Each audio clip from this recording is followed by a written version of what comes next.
Hello students, apex institute की online classes में आपका स्वागत है। आज हम लिपि, कल हमने लास्ट क्लास में भाषा के बारे में पढ़ा था, तो आज हम भाषा के साथ साथ लिपि के बारे में पढ़ेंगे कि लिपि क्या है। ठीक है जी, लिपि क्या है, हिंदी की लिपि कौन सी है, उसकी क्या विशेषता है, क्या गुण है, क्या दोष है, इनके बारे में विस्तार पूर्वक चर्चा करेंगे। तो क्लास को कंटिन्यू करते हैं। लिपि किसे कहते हैं सबसे पहले तो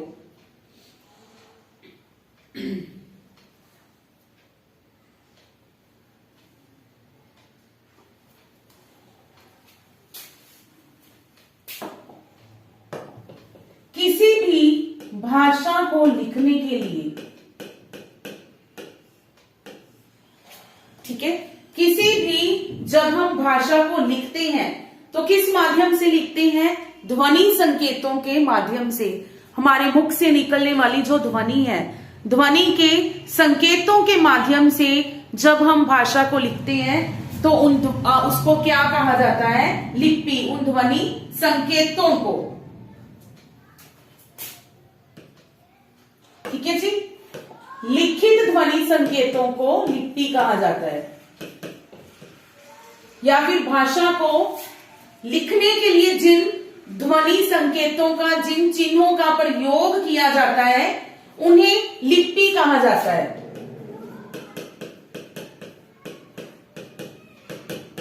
लिखित ध्वनि संकेतों को लिपि कहा जाता है।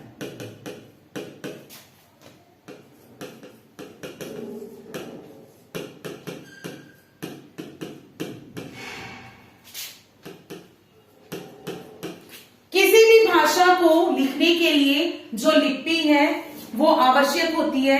लिपि के बिना हम भाषा, कोई भी लैंग्वेज हो, उसको लिखित रूप में वर्णित नहीं कर सकते। ठीक है जी, जिन ध्वनि संकेतों के माध्यम से किसी भाषा को लिखा जाता है उन्हें क्या कहा जाता है? लिपि। जैसे फॉर एग्जाम्पल अगर हम हिंदी की बात करते हैं तो हिंदी की लिपि कौन सी है? हिंदी की लिपि है जी देवनागरी। हिंदी की लिपि कौन सी है? देवनागरी। अंग्रेजी की रोमन,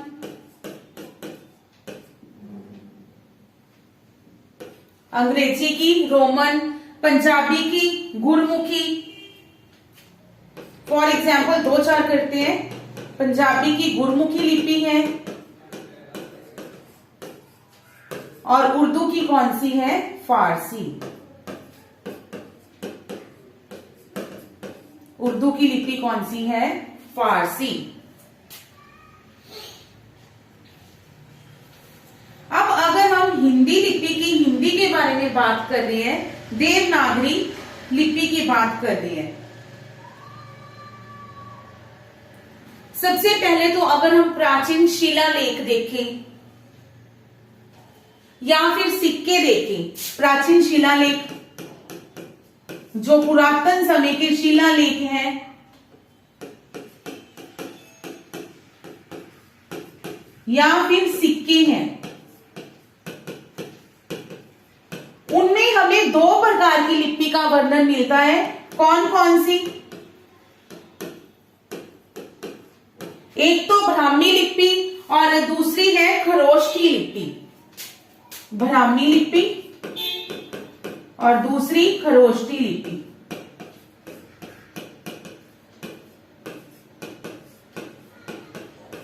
जो हिंदी है, हिंदी का उद्भव कहां से हुआ है? ब्राह्मी लिपि से हुआ है। कैसे हुआ? Step by step. पहले ब्राह्मी लिपि से बनी कुटिल लिपि, गुप्त लिपि। पहले ब्राह्मी लिपि से बनी गुप्त लिपि, देन गुप्त लिपि से कुटिल, ये नाम है उन लिपियों के, ठीक है जी। और उसके बाद कुटिल से बनी देवनागरी लिपि, देवनागरी लिपि, कुटिल लिपि से देवनागरी लिपि बनी। देवनागरी लिपि का उद्भव किस लिपि से हुआ है? तो ब्राह्मी लिपि से, ठीक है जी। अब देन इसके अंदर देवनागरी नाम कैसे पड़ा, नामकरण के बारे में बात करें कि देवनागरी का नाम कैसे पड़ा,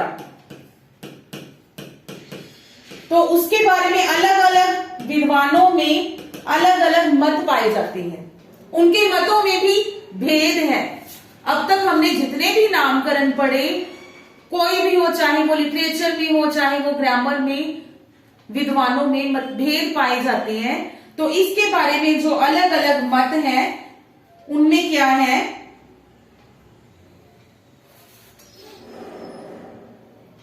सबसे पहले क्या मत है कि इसको गुजरात के नागर ब्राह्मणों की लिपि माना गया, इसी कारण नागरी कहा गया। गुजरात के नागर ब्राह्मणों की लिपि होने के कारण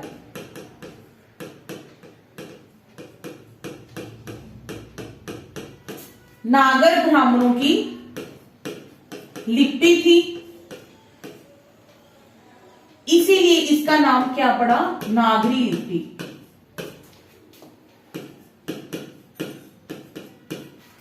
इसके साथ देव कैसे जुड़ा वो भी बात करेंगे।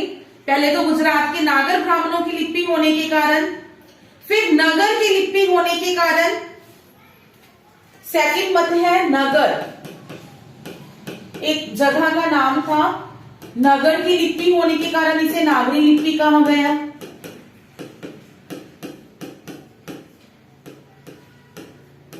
एक और मत है नागवंशी राजाओं की लिपि होने के कारण इसे नागरी लिपि कहा गया। नागवंशी राजाओं की लिपि,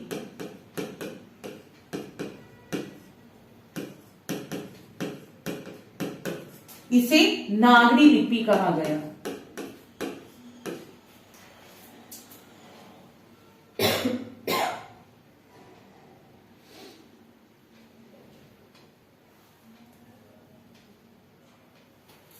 एक स्थापत्य की शैली थी, स्थापत्य मतलब जो हम वास्तुकला की जिसको कहते हैं, शिल्पकला, वास्तुकला, स्थापत्य शैली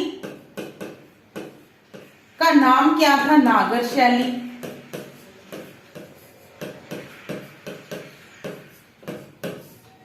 उसके कारण भी इसको नागरी लिपि कहा गया।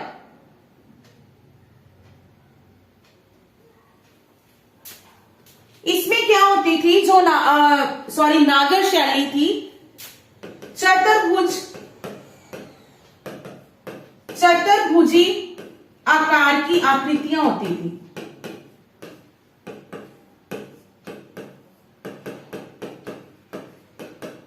चतुर्भुजी आकार की आकृतियां, जैसे कि हिंदी में हम बात करें म, भ, प, ग, ठीक है, ये चतुर्भुजी है, इसी के कारण इसे भी नागरी लिपि कहा गया, क्योंकि नागरी शैली में चतुर्भुजी आकृतियां होती थी, इसमें भी चतुर्भुज है, ठीक है, इसी कारण भी इसे नागरी लिपि कहा गया।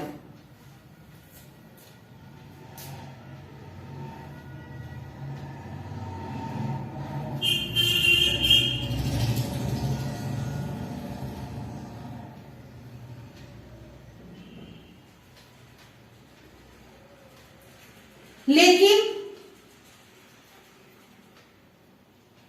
अगर हम बात करें इन मतों की, तो ये सारे जो मत हैं ये अप्रामाणिक हैं, इनकी प्रामाणिकता जो है वो संदिग्ध है।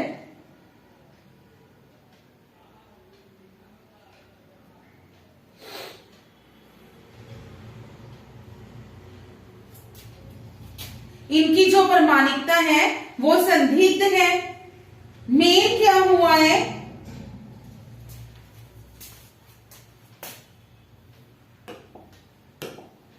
इनकी जो प्रामाणिकता है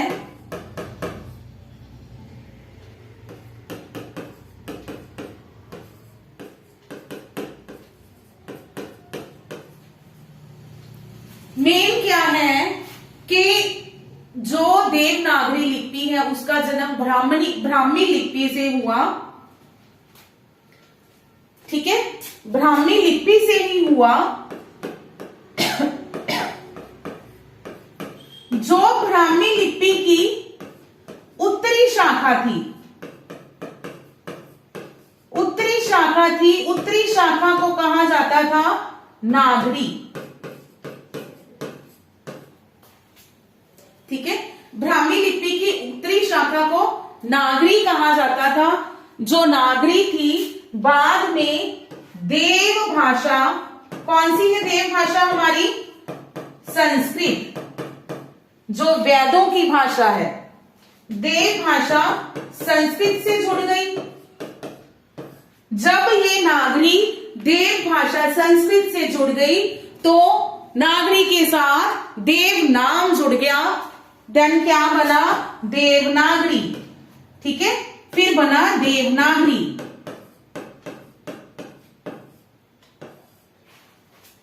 क्लियर?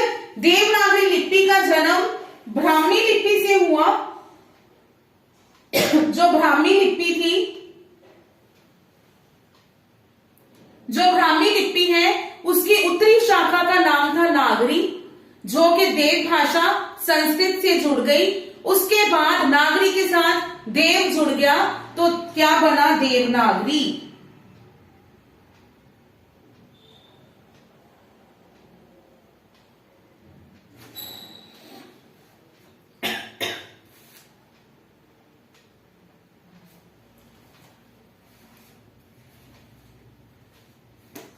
तो अब करेंगे हम देवनागरी का विकास। देवनागरी लिपि का विकास कैसे हुआ, स्टेप बाय स्टेप।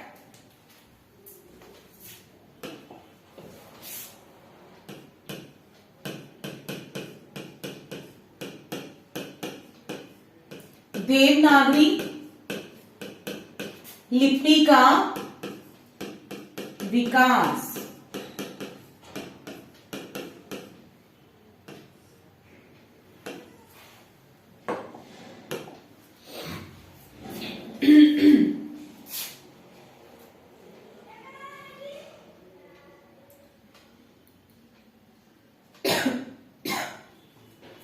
देवनागरी लिपि का जो सर्वप्रथम प्रयोग है वो कहां मिलता है? सर्वप्रथम प्रयोग मिलता है जी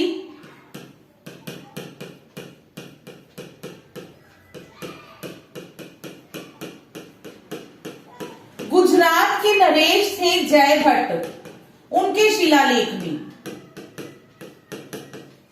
गुजरात के नरेश जय भट्ट के शिलालेख।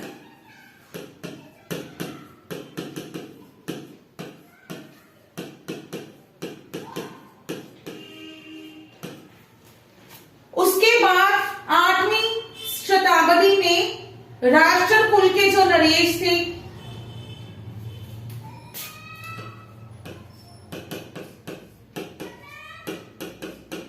आठवीं सदी में नरेश कुल, राष्ट्रकुल के नरेशों ने इसका प्रयोग किया।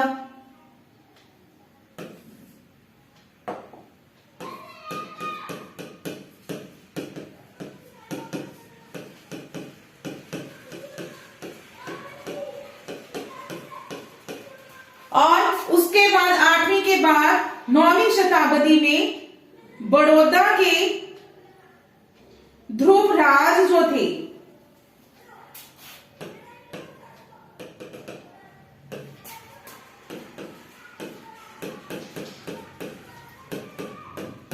बड़ौदा के ध्रुवराज, उनके जो राज्याधीश थे, अध्यादेश थे, उनमें भी इसी लिपि का प्रयोग हुआ। ध्रुवराज के राज्याधीशों में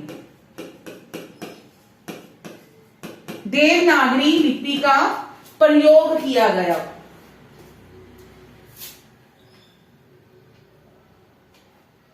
भारत के सर्वाधिक क्षेत्रों में ये लिपि जो है वो प्रचलित रही। For example UP, MP, Bihar, Maharashtra,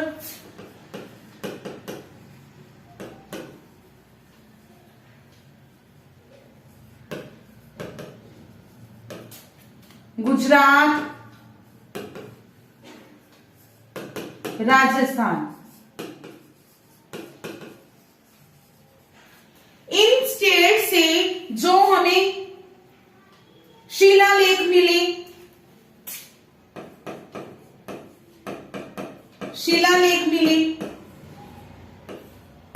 कोई हस्तलिखित ग्रंथ मिले,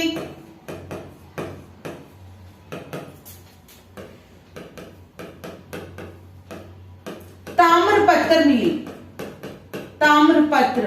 और इन सब में भी देवनागरी लिपि का प्रयोग किया गया। इसके बाद 11वीं शताब्दी आते आते देवनागरी की जो वर्णमाला प्रचलित है, आज भी देवनागरी की जो प्रचलित है वर्णमाला, देवनागरी की आज प्रचलित वर्णमाला ये क्या हो गई थी, 11वीं शताब्दी तक स्थिर हो गई थी। ठीक है, 11वीं शताब्दी तक स्थिर हो गई थी और 15वीं शताब्दी आते आते उसमें सौंदर्यपूर्वक रूप का समावेश भी हो गया था। 15वीं शताब्दी आते आते उसमें सौंदर्य परक समावेश, सौंदर्य परक समावेश हो गया था।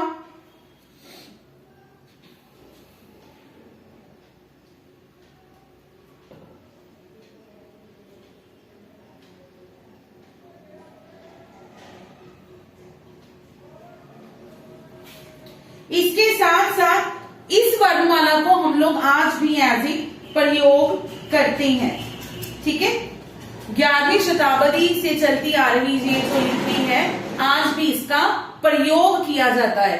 देन इस लिपि के ऊपर इसके साथ साथ कुछ और लिपियों का प्रभाव भी पड़ा है। ठीक है, देवनागरी जो लिपि है, इस लिपि के ऊपर कुछ अन्य लिपियों का प्रभाव पड़ा है, जैसे कि गुजराती लिपि जो है। ठीक है, उदाहरण के लिए गुजराती लिपि जो है उसमें शिरोरेखा नहीं होती। अब ये शिरोरेखा क्या है, ये जो मैं लाइन लगा रही हूं शिरोरेखा। ठीक है, गुजराती लिपि में शिरोरेखा नहीं होती, तो बहुत सारे लोग आज देवनागरी लिपि में भी इसका प्रयोग कम करते हैं। ठीक है, शिरोरेखा नहीं होती। आप चेक करना, मैं भी कभी कभी जब लिखती हूं ना, फ्लो में लिखते जाते ऊपर लाइन लगानी भूल ही जाते हैं। ठीक है, तो देवनागरी लिपि में भी इस रूप का विकास कह सकते हो, प्रचलन कह सकते हो, हुआ है थोड़ा बहुत।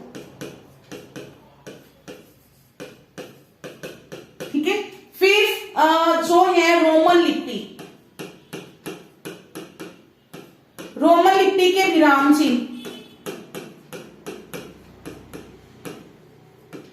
जो कि देवनागरी लिपि ने अडॉप्ट किए हैं। ठीक है, देवनागरी लिपि ने अडॉप्ट किए हैं इसे।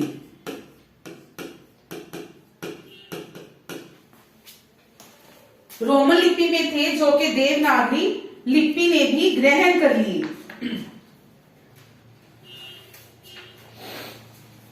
अब हम करेंगे देवनागरी लिपि में क्या क्या सुधार हुए, किसने किए, कैसे किए, कौन सी संस्था थी, कौन से वो पर्सन थे जिन्होंने देवनागरी लिपि में सुधार किए? क्या कमियां थी जिनको दूर करने की कोशिश की गई?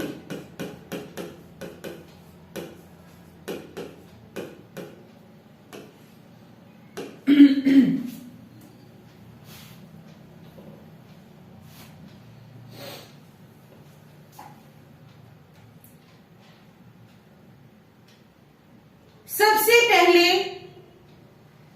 मुंबई के महादेव गोविंद रानाडे, मुंबई के महादेव गोविंद रानाडे, जिन्होंने लिपि सुधार समिति का गठन किया।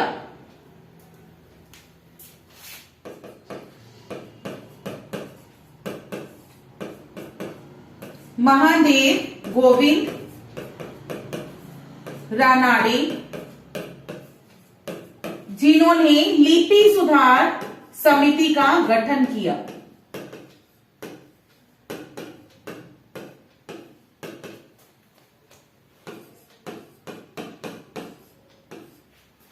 लिपि सुधार समिति का गठन किया।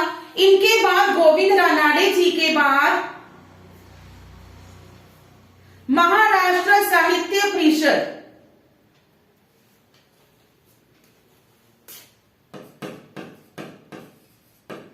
महाराष्ट्र साहित्य परिषद,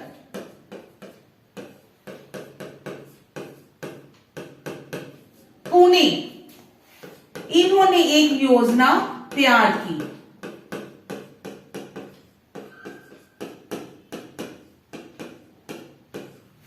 ठीक है, महाराष्ट्र साहित्य परिषद पूना ने एक योजना तैयार की। इसके बाद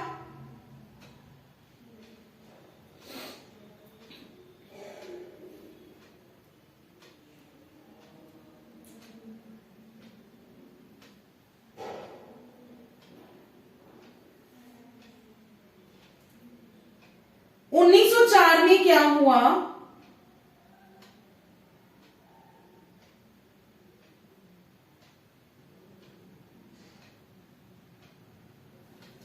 1904 में तिलक ने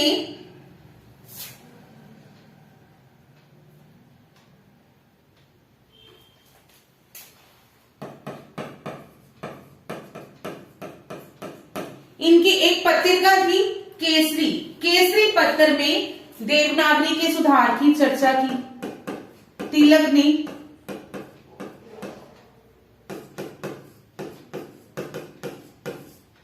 केसरी पत्र में देवनागरी की सुधार की चर्चा की और इन्होंने देवनागरी के एक टाइपिंग थी, उसकी जो संख्या थी, देवनागरी के टाइपों की संख्या क्या निर्धारित की गई? 190।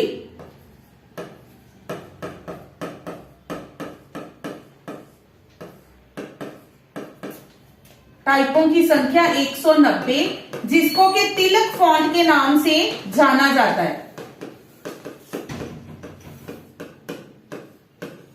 190 निर्धारित की और इसे किस नाम से जाना जाता है? तिलक फॉन्ट। तिलक फॉन्ट, तिलक फॉन्ट के बाद तिलक फॉन्ट या फिर तिलक टाइप भी कह सकते हो, टाइपिंग की एक फॉन्ट ही है ये।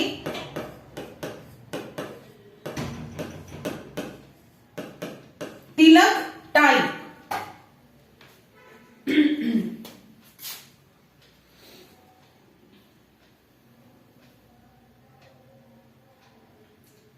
उसके बाद सावरकर जी,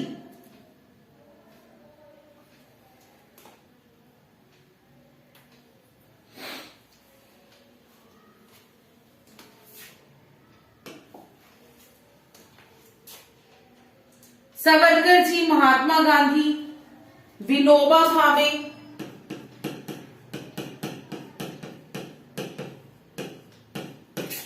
सावरकर, महात्मा गांधी, विनोबा भावे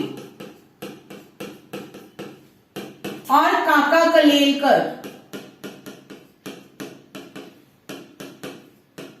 काका कलेलकर, इन्होंने हिंदी में सुधार लाने की कोशिश की। उनमें से जो काका कलेलकर जी थे, काका कलेलकर जी ने कहा कि जो देवनागरी है उसकी स्वर ध्वनियां हैं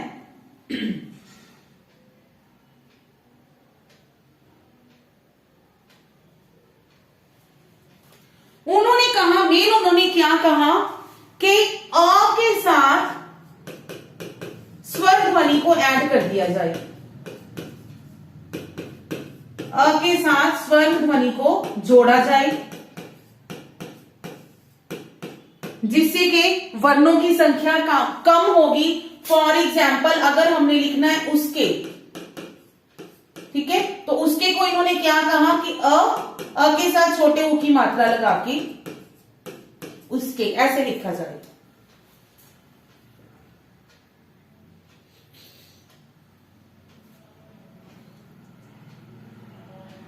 देन श्याम सुंदर दास जी ने सुझाव दिया कि हर वर्ग के पंचम वर्ण की जगह अनुस्वार का प्रयोग किया जाए।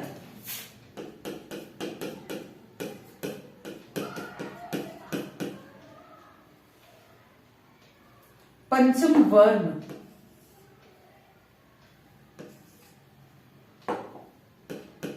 पंचम वर्ण के स्थान पर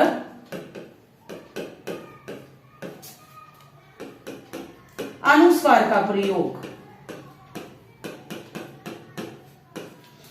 ठीक है जी, पंचम वर्ण के स्थान पर अनुस्वार का प्रयोग, जैसे कि फॉर एग्जाम्पल हमने ले लिया कंबल, पंचम वर्ण की जगह अनुस्वार का प्रयोग। क्लियर। श्याम सुंदर दास जी के बाद गौरव प्रसाद जी ने क्या कहा कि जो मात्राएं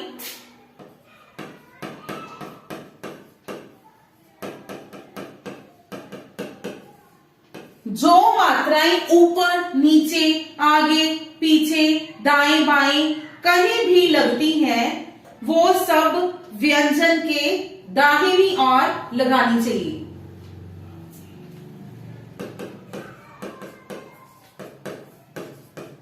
सभी मात्राएं व्यंजन के दाहिनी ओर।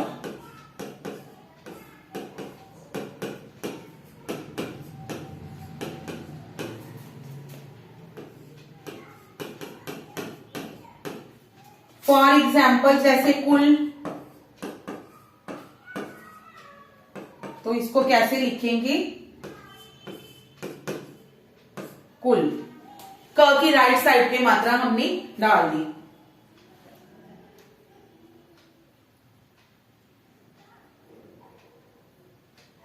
देन आई श्रीनिवास जी ने कहा कि जो महाप्राण है उसको खत्म ही कर देना चाहिए। ठीक है, कि महाप्राण क है अल्प प्राण, ख है महाप्राण। तो इन्होंने कहा कि महाप्राण बनाने के लिए अल्प प्राण के नीचे रेखा खींच दो और उसे महाप्राण बना दो।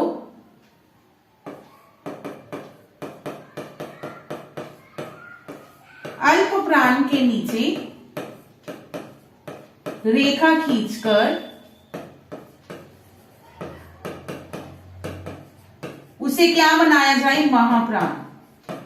इनका कहना था कि ऐसा करने से जो वर्ण है उनकी संख्या कम हो जाएगी।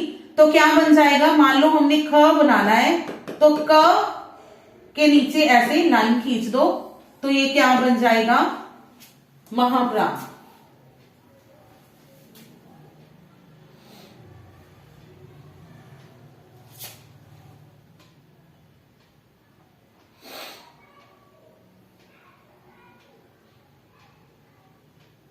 उसके बाद 1935 में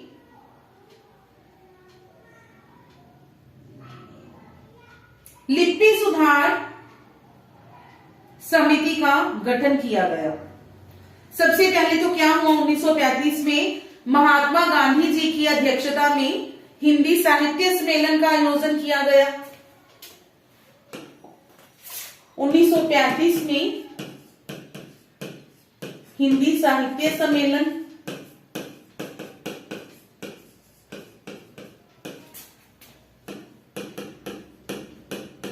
और इसके सभापति कौन थे? गांधी जी।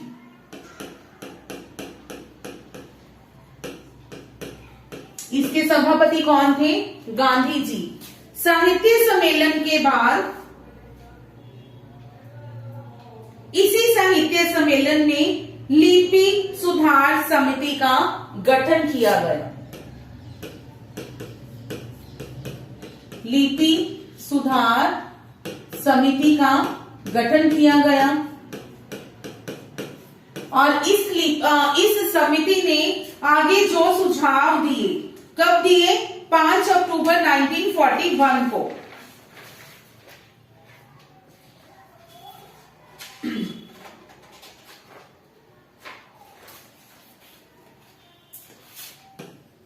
सुझाव दिए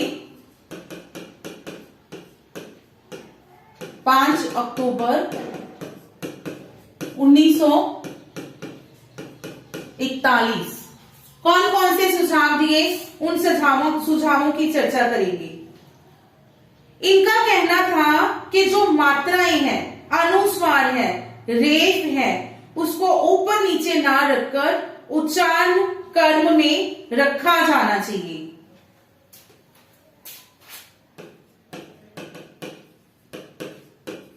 सभी मात्राओं, अनुस्वार,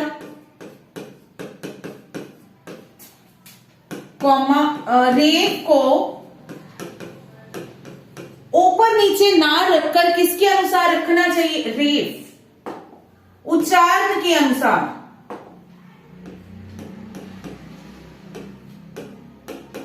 रेफ को उच्चारण अनुसार रखना चाहिए।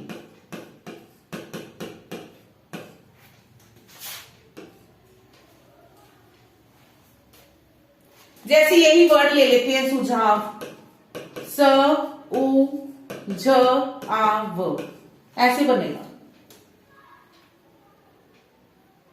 ठीक है, मात्रा के ऊपर ये लगा देते हैं, मूल, मु, उ, ल। इनका ये कहना था। सबसे पहले तो इनके बारे में बात करें, लिपि सुधार समिति ने जो सुझाव दिए उनके बारे में।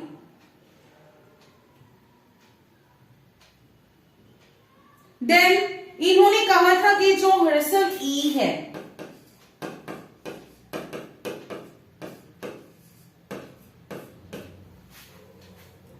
ह्रस्व ई,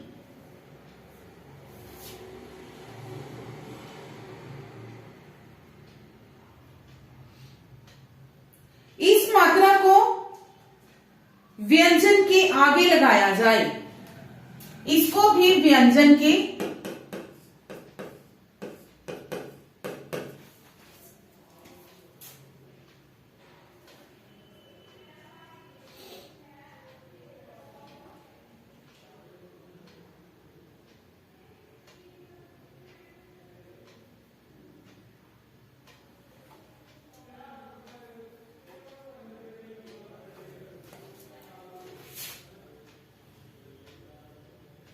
व्यंजन के आगे लगाया जाए, लेकिन इसको क्या किया जाए, उसे नीचे से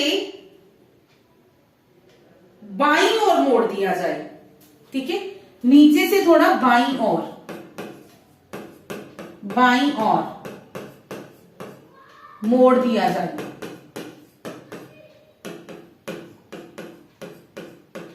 नीचे से बाईं ओर मोड़ दिया जाए। फॉर एग्जाम्पल हमने मेले लिखना है। ठीक है, ये कहते हैं इसको उठा के पीछे की तरफ इधर ले जाओ। ठीक है, लेकिन इसे थोड़ा सा बाईं ओर मोड़ दिया जाए ऐसे। और मान लो हमने लिखना ही ऐसे है, मील मात्रा तो ये यहीं पे रहेगी, इसको थोड़ा सा दाईं ओर मोड़ दो। ठीक है, बाईं ओर मोड़ दोगे तो ह्रस्व ई बन जाएगा, दाईं ओर मोड़ दोगे तो दीर्घ ई बन जाएगा।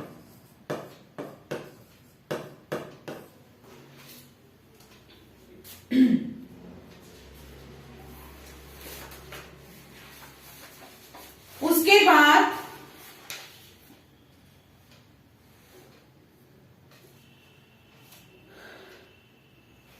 वही किस स्वरों के स्थान पर अ के साथ मात्रा लगाई जाए, हमने पहले भी कर लिया। ये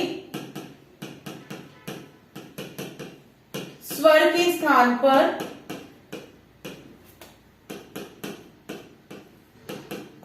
अ के साथ मात्रा लगाई जाए।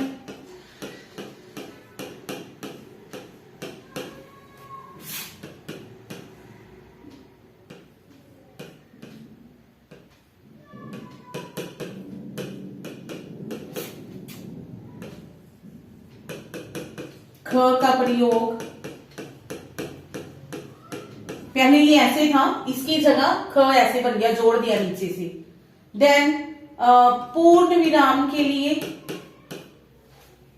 पूर्ण विराम के लिए खड़ी रेखा का प्रयोग।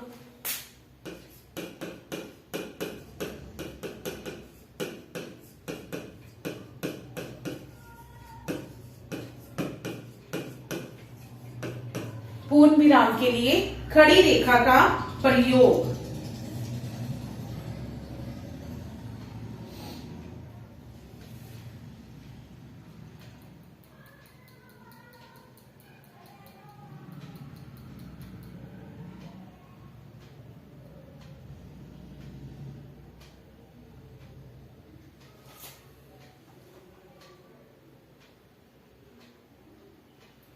इसी लाइन पर चलते हुए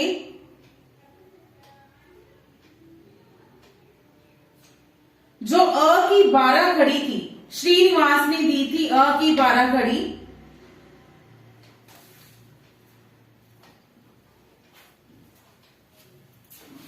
ये जो थी ना अ की 12 खड़ी श्रीनिवास ने दी थी,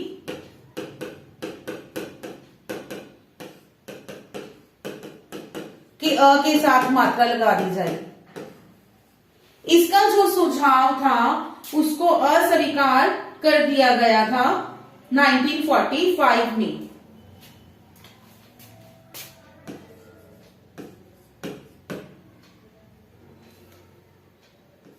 ठीक है, इसका जो प्रस्ताव था, सुझाव था, उसको अस्वीकार किया गया 1945 में काशी नागरी प्रचारणी सभा काशी के द्वारा।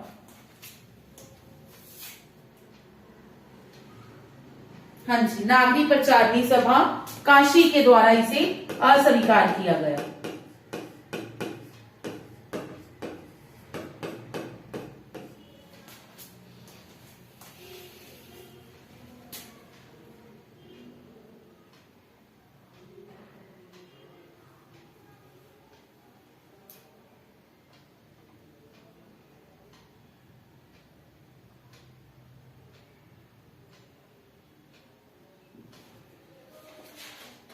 उन्नीस में क्या हुआ, उत्तर प्रदेश में जो सरकार थी,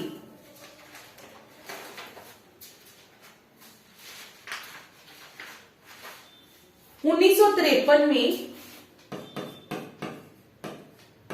उत्तर प्रदेश की सरकार ने इन सभी सुझावों को मानते हुए थोड़े बहुत हेर फेर के साथ इसको स्वीकार कर लिया। ठीक है, थोड़े बहुत हेर फेर के साथ काफी सारे सुझाव मान लिए गए।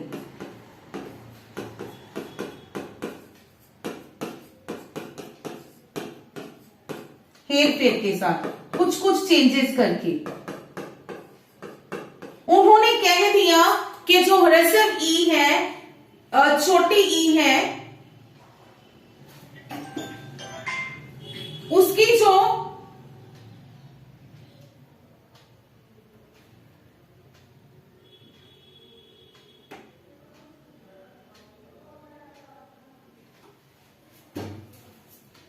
फॉर एग्जाम्पल एक वर्ड है किसी, ठीक है। उन्होंने कह दिया है कि जो ह्रस्व ई की मात्रा है इसको भी आप दाहिनी ओर लगाओगे व्यंजन वर्ण के, लेकिन दीर्घ ई से डिफरेंस करने के लिए इसको थोड़ा छोटा कर दिया जाएगा।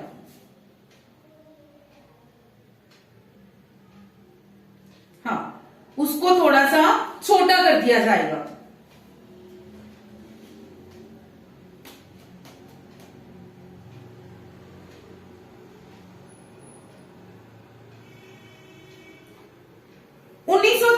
में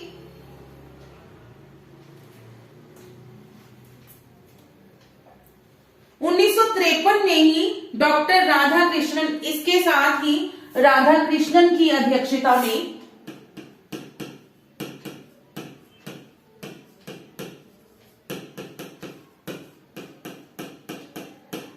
राधा कृष्ण की अध्यक्षता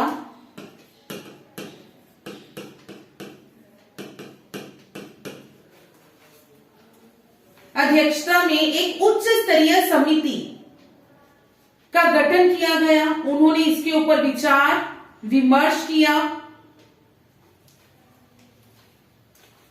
उच्च स्तरीय समिति का गठन किया गया, जिसमें के विभिन्न प्रांतों के 100 से भी अधिक प्रतिनिधि थे। इसमें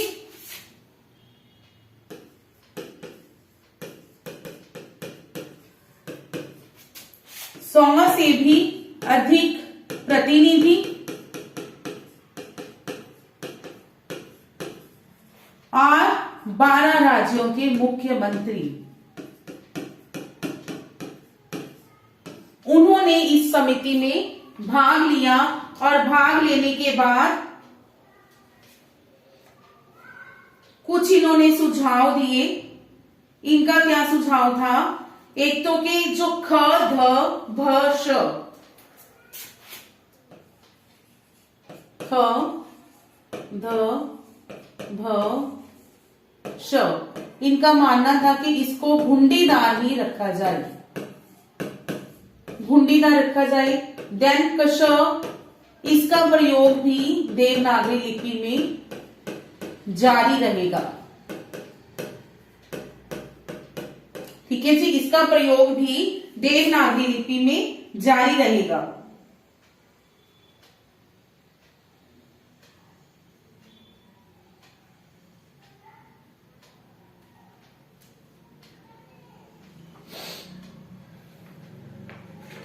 देन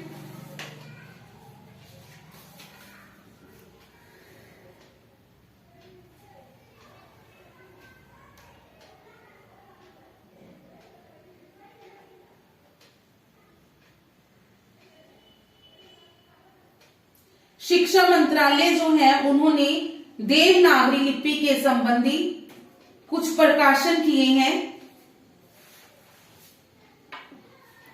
ठीक है, मानक, जैसे मानक देवनागरी वर्णमाला, मानक देवनागरी वर्णमाला,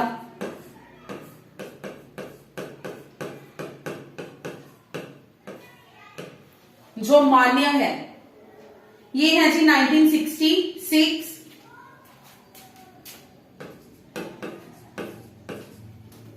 हिंदी वर्तनी का मानकीकरण, हिंदी वर्तनी का मानकीकरण,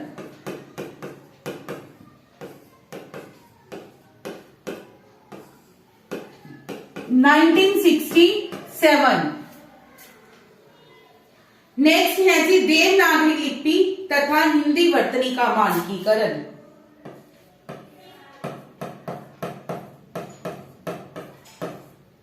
देवनागरी लिपि तथा हिंदी वर्तनी का मानकीकरण।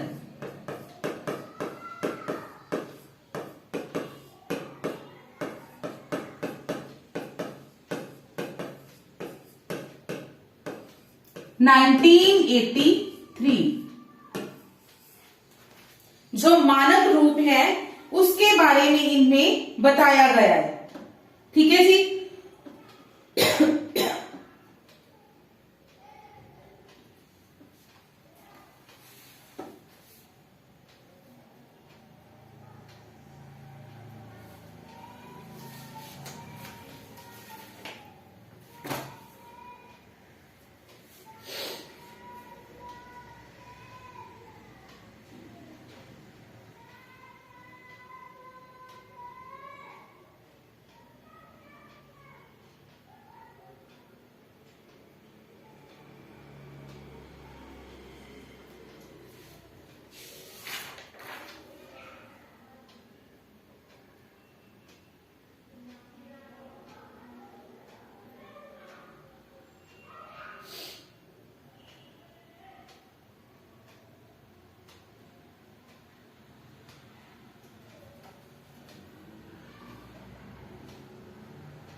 इसको एक बार रिवाइज करते हैं, फिर एक लास्ट क्लास के एक दो डाउट्स थे और कुछ एक दो बातें और बतानी थी जो कि पेंडिंग है, वो भी बताती हूँ। ठीक है।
किसी भी भाषा को लिखने के लिए जिन चिन्हों का प्रयोग किया जाता है, किसी भी भाषा ध्वनि संकेतों को प्रकट करने के लिए लिखित भाषा में जिन ध्वनि संकेतों का प्रयोग किया जाता है उन्हें लिपि कहते हैं। मीन्स हमारे मुख से निकलने वाली ध्वनि को जब लिखित रूप दिया जाता है उसके लिए कुछ चिन्हों का, कुछ संकेतों का प्रयोग किया जाता है, वो होते हैं लिपि। तो हिंदी की लिपि देवनागरी है, अंग्रेजी की रोमन, पंजाबी की गुरमुखी और उर्दू की फारसी। प्राचीन जो शिलालेख हैं या सिक्के हैं उनमें से हमें दो प्रकार की लिपि के बारे में पता चलता है, ब्राह्मी लिपि, खरोष्टी लिपि। ब्राह्मी लिपि से गुप्त लिपि, गुप्त से कुटिल और कुटिल से फिर देवनागरी लिपि का जो रूप है वो प्रचलित हुआ। नामकरण, इसको देवनागरी क्यों कहा गया? विद्वानों के मत, गुजरात के नागर ब्राह्मणों की लिपि होने के कारण, नगर की लिपि होने के कारण, नागवंशी राजाओं की लिपि होने के कारण। एक शैली थी नागर शैली जिसमें के चतुर्भुजाकार की आकृतियां होती थी, जैसे कि हिंदी वर्णमाला में है, उसके कारण इसका नाम नागरी लिपि पड़ा। लेकिन ये जो प्रमाणिकता इनकी सिद्ध नहीं हो पाई, तो मेन क्या है कि ब्राह्मी लिपि की जो उत्तरी शाखा थी उसको नागरी कहा जाता था। जब नागरी देव भाषा संस्कृत के साथ जुड़ी तो देवनागरी नाम जो है उसको दिया गया। देवनागरी लिपि का विकास कैसे हुआ, कैसे ये स्टेप बाय स्टेप पीढ़ी दर पीढ़ी इसको प्रयोग किया गया, सबसे पहले गुजरात के नरेश जय भट्ट के शिलालेखों में इसका वर्णन किया गया। फिर 8वीं शताब्दी में राष्ट्रकुल के नरेश, 9वीं में बड़ौदा के ध्रुवराज, उसके राज्य देशों में इस लिपि का प्रयोग किया गया। देन इन स्टेट से हमें जो शिलालेख मिले, ताम्र पत्थर मिले, उनमें भी हमें देवनागरी लिपि देखने को मिली। जो देवनागरी की आज प्रचलित वर्णमाला है वो 11वीं शताब्दी तक स्थिर हो गई थी और 15वीं शताब्दी तक पहुंचते पहुंचते इसमें सुंदर वर्णों का सुंदर समावेश हो चुका था। फिर इसने दूसरी लिपियों से भी कुछ ना कुछ ग्रहण किया है देवनागरी लिपि ने। जैसे गुजराती लिपि में शिरोरेखा नहीं होती ऊपर, वैसे ही देवनागरी लिपि में भी कुछ लोग आजकल ऊपर शिरोरेखा नहीं लगाते। रोमन लिपि के जो विराम चिन्ह हैं वो देवनागरी लिपि ने ग्रहण किए हैं। सुधार पहले महादेव गोविंद रानाडे ने सुधार समिति बनाई। फिर महाराष्ट्र साहित्य परिषद पुणे ने एक योजना तैयार की। 1904 में तिलक जी ने देवनागरी के टाइपों की संख्या 190 कर दी, जिसको के तिलक फॉन्ट के नाम से भी जाना जाता है। देन वीर सावरकर, गांधी जी, विनोबा भावे, काका कलेलकर, इन्होंने कुछ ना कुछ अपने सुझाव दिए। काका कलेलकर जी का कहना था कि अ के साथ स्वर ध्वनि को जोड़ दिया जाए, मात्रा के साथ जोड़ दिया जाए। अ के साथ मात्रा लगा के कोई भी स्वर बना दिया जाए। अ के साथ ई तो ये बन जाएगा, ठीक है, ये मानना था इनका। फिर श्याम सुंदर दास जी ने कहा पंचम वर्ण के स्थान पर अनुस्वर लगा दिया जाए। गोरख प्रसाद जी ने कहा कि सभी मात्राएं व्यंजन के दाहिनी ओर लगनी चाहिए।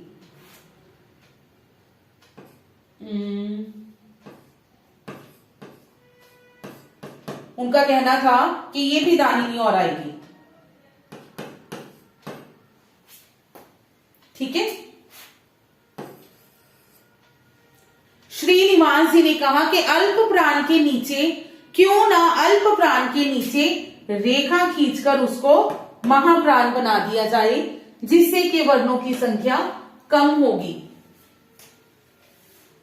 1935 में गांधी जी की अध्यक्षता में हिंदी साहित्य सम्मेलन का आयोजन किया गया, जिसमें कि एक लिपि सुधार समिति गठित की गई। इनके जो सुझाव थे 5 अक्टूबर 1941 को पेश किए गए कि सभी मात्राओं को उच्चारण अनुसार रखा जाए। सुझाव, मूल, कोई भी वर्ड ले सकते हो आप।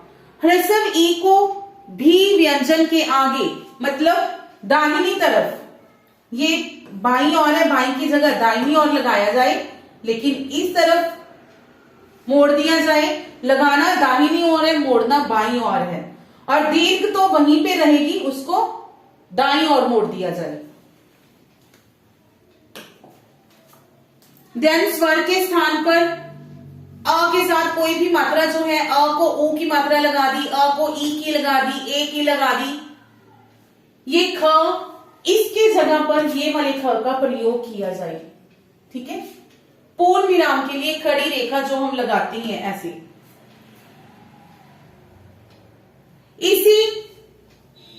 इसी के आधार पर श्रीनिवास जी ने अ की बारह खड़ी जो थी, जैसे अ को ई, ये वाली बारह खड़ी ऐसी बनाई, जिसको कि अस्वीकार किया गया, ठीक है। 1945 में नागरिक प्रचारणी सभा के द्वारा। 1953 में उत्तर प्रदेश की सरकार ने थोड़े बहुत हेरफेर के साथ इसको स्वीकार कर लिया। 1953 में ही एक उच्च स्तरीय समिति का आयोजन किया गया, जिसमें के अलग अलग प्रांतों के 100 से भी अधिक प्रतिनिधियों ने भाग लिया और 12 राज्यों के मुख्यमंत्रियों ने भाग लिया। इसके सुझाव थे कि ख, ध, भ, श ये गुंडीदार रहेंगे, श का प्रयोग भी देवनागरी में जारी रहेगा। ये भारत सरकार द्वारा कुछ प्रकाशन किए गए देवनागरी लिपि और हिंदी वर्तनी का जो मानकीकरण है, उसको लेकर मानकी देवनागरी वर्णमाला 1966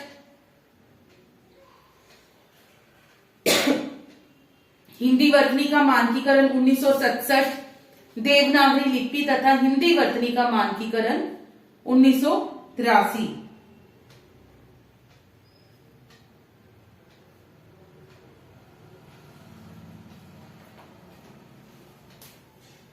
ठीक है जी। अब कुछ छोटा सा हमारा एक और जो भाषा का था,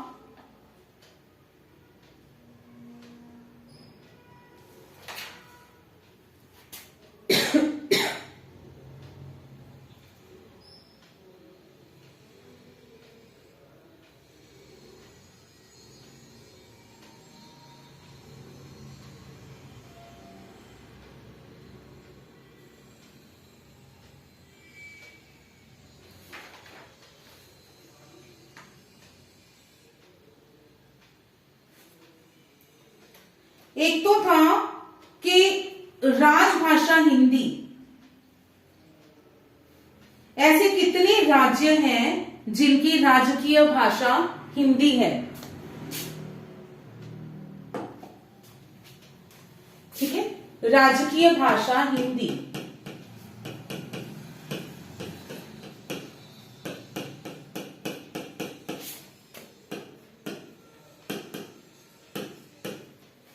तो कौन कौन सी स्टेट्स हैं वो? उत्तर प्रदेश,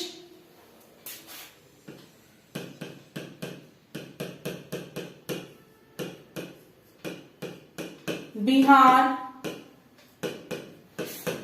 झारखंड, मध्य प्रदेश,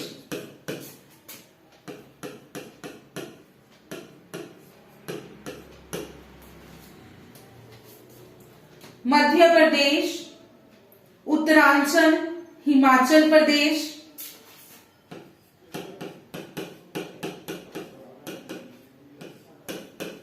हिमाचल प्रदेश,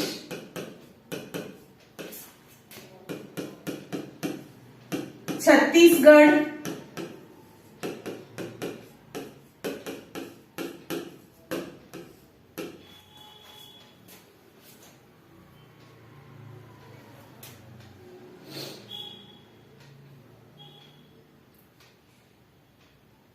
राजस्थान,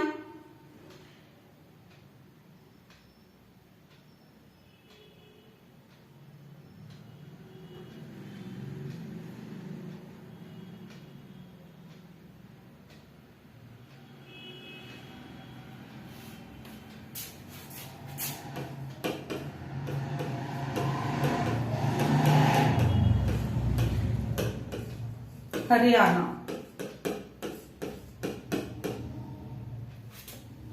दिल्ली।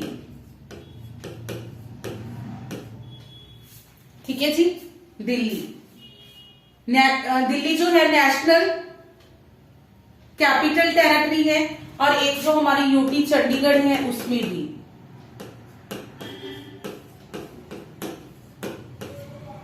जो राजकीय भाषा है वो हिंदी है। देन एक क्वेश्चन और था कि जो मैंने भाषाई बोलियां करवाई थी, 17 बोलियां करवाई थी, तो कुछ डाउट्स आ रहे थे 17 है, 17 है या 18 है। उसमें बेटा जो पहाड़ी क्षेत्र की आपको बोलियां करवाई है ना, पहाड़ी क्षेत्र की बोलियां,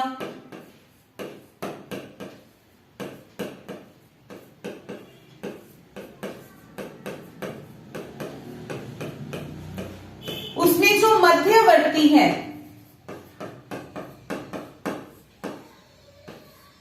मध्यवर्ती में मैंने आपको 2 बोलियां करवाई थी, कुमाऊनी तथा गढ़वाली।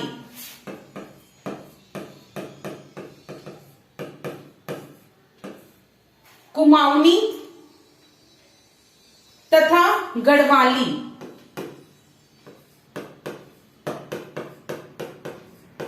जब आप लोग इन दोनों को अलग अलग करते हो तो 18 बनती है, अदरवाइज ये मध्यवर्ती का ही, मध्यवर्ती पहाड़ी जो बोली है उसको ही 2 भागों में डिवाइड किया गया है। ये दोनों उत्तराखंड के जो क्षेत्र हैं कुमाऊं में कुमाऊनी बोली जाती है और गढ़वाल में गढ़वाली बोली जाती है।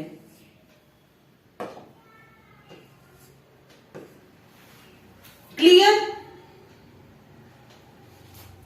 एक और था